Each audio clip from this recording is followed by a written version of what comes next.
Bonjour à tous et à toutes. Merci au Regroupement national des conseils régionaux de l'environnement du Québec pour cette belle invitation.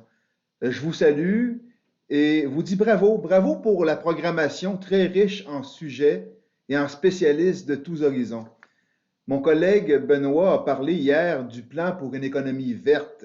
Je ne veux pas être redondant, mais je vais vous en parler un peu puisque mon ministère a un rôle important à jouer dans l'électrification de notre économie, dans la transition énergétique et le développement des technologies propres. Nous sommes partie prenante de la relance économique verte. Devant l'urgence de la situation climatique, nous avons tout ce qu'il faut et nous savons tous également qu'il faut redoubler d'ardeur. Et on a tout ce qu'il faut au Québec pour le faire dans ce contexte. Et dans le contexte économique difficile, la pandémie mondiale, le gouvernement du Québec veut stimuler au maximum les investissements afin de soutenir l'économie du Québec et faciliter justement cette sortie de crise qui nous attend d'ici peu. Pour y arriver, nous nous sommes dotés d'une politique cadre d'électrification et de lutte contre les changements climatiques qui engage le Québec dans un projet ambitieux. Le PEV s'appuie sur une de nos grandes forces, notre électricité propre. Il est un excellent départ pour atteindre nos cibles de réduction des émissions des GS. Au cours des 5 prochaines années, c'est plus de 3 milliards de dollars, 3 milliards et demi même de dollars, qui seront investis dans les secteurs des transports. On comprend qu'il faut agir concrètement sur ce secteur, responsable, comme vous le savez tous, à lui seul, de plus de 43 des émissions de GS du Québec. Avec le panier de mesures concrètes déployées par notre gouvernement, nous sommes confiants d'atteindre d'ici 2030 la cible de 1,5 million de véhicules électriques sur les routes du Québec. D'abord, pour ce faire, on a reconduit le rabais, comme vous le savez, sur l'acquisition ou la location des véhicules électriques, les rabais pour les bornes de recharge, pour les citoyens, pour les entreprises, de même que les programmes d'aide pour les entreprises et l'industrie des taxis. On augmente aussi les sommes consacrées à la décarbonisation et à l'électrification des parcs de véhicules légers et lourds. On sait que la popularité de la livraison de biens à domicile a atteint un sommet durant la pandémie. Donc, ce lien-là va nous permettre de réduire effectivement nos GS. On va également rehausser les exigences de la norme sur les véhicules zéro émission, justement pour inciter les constructeurs à alimenter le marché québécois avec un plus grand nombre de véhicules et une plus grande diversité de modèles.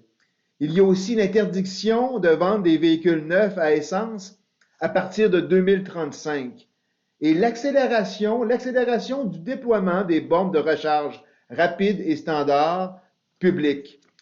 Les nouvelles mesures d'électrification des transports vont contribuer de manière très active, de manière très importante à la réduction des GS de 37,5 sous le niveau de 1990 d'ici 2030. Et que, plus largement, le PEV 2030 va participer à la construction de l'économie de demain.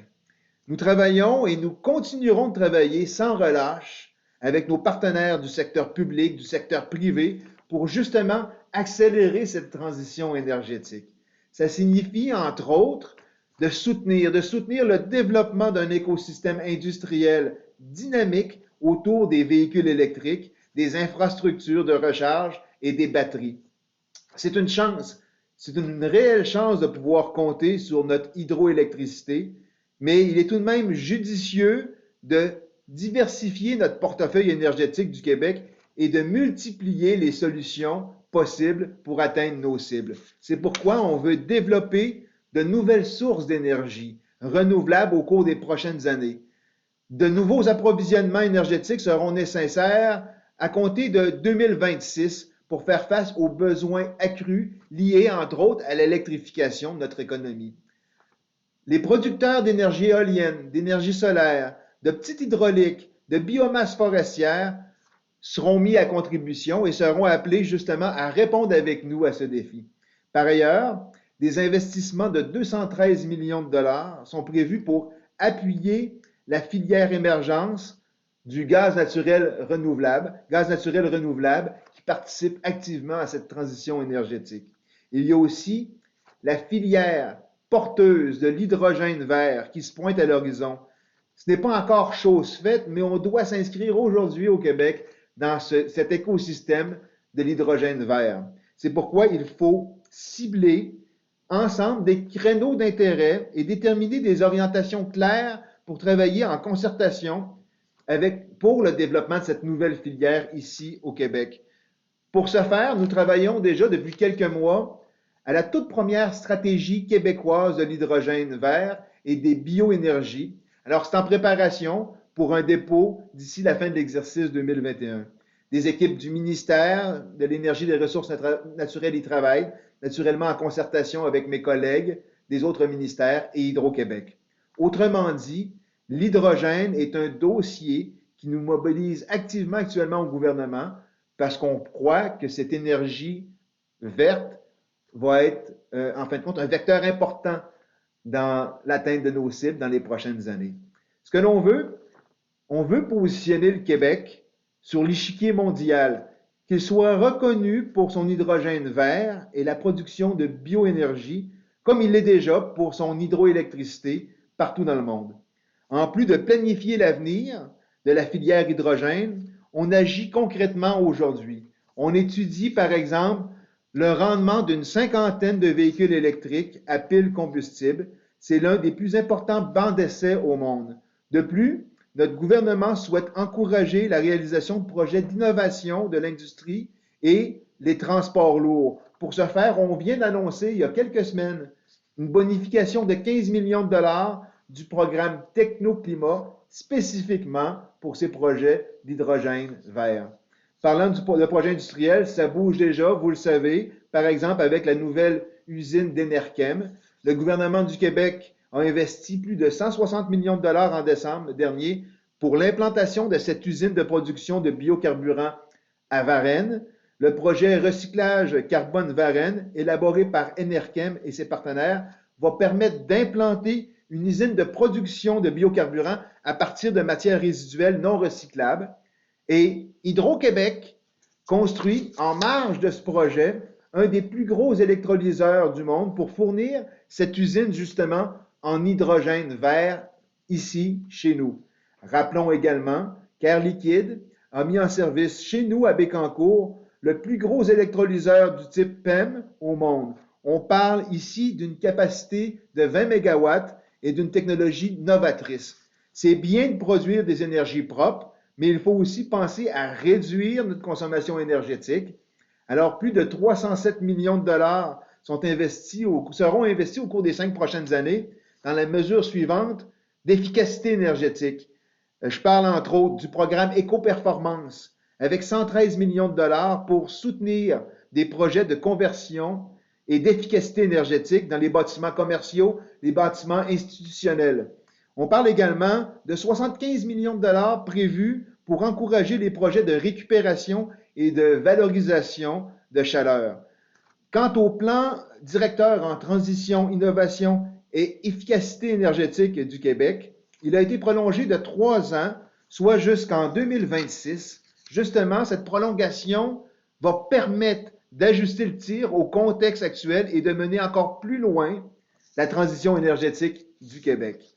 En parallèle, Hydro-Québec va doubler son objectif en matière d'efficacité énergétique en l'amenant à 800 gigawatts par an dès 2021.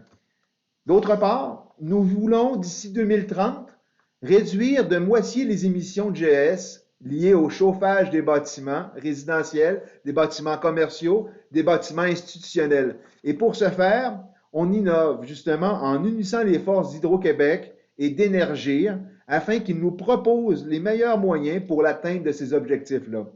Il est possible d'y arriver, entre autres, par un usage complémentaire et optimal des réseaux électriques et des réseaux gaziers, donc par le recours à la biénergie. en période de pointe versus en période régulière, comment on peut s'assurer que l'hydroélectricité et que l'énergie du gaz naturel puissent être complémentaires et optimales. Alors, on pense qu'on peut avoir de très grands résultats par cette complémentarité-là.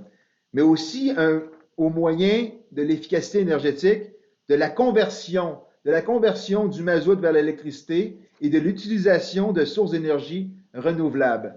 Alors, en somme, comme le propose le thème du jour, oui, on travaille pour inspirer des actions concrètes et passer à l'action.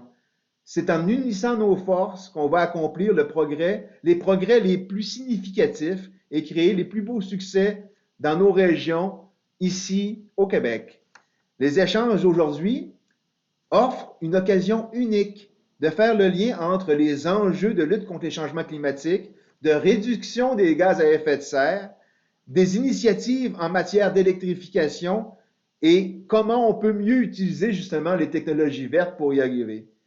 Des experts de mon ministère participent à ces discussions-là, à l'intérieur des 2 tables rondes pour répondre à vos questions.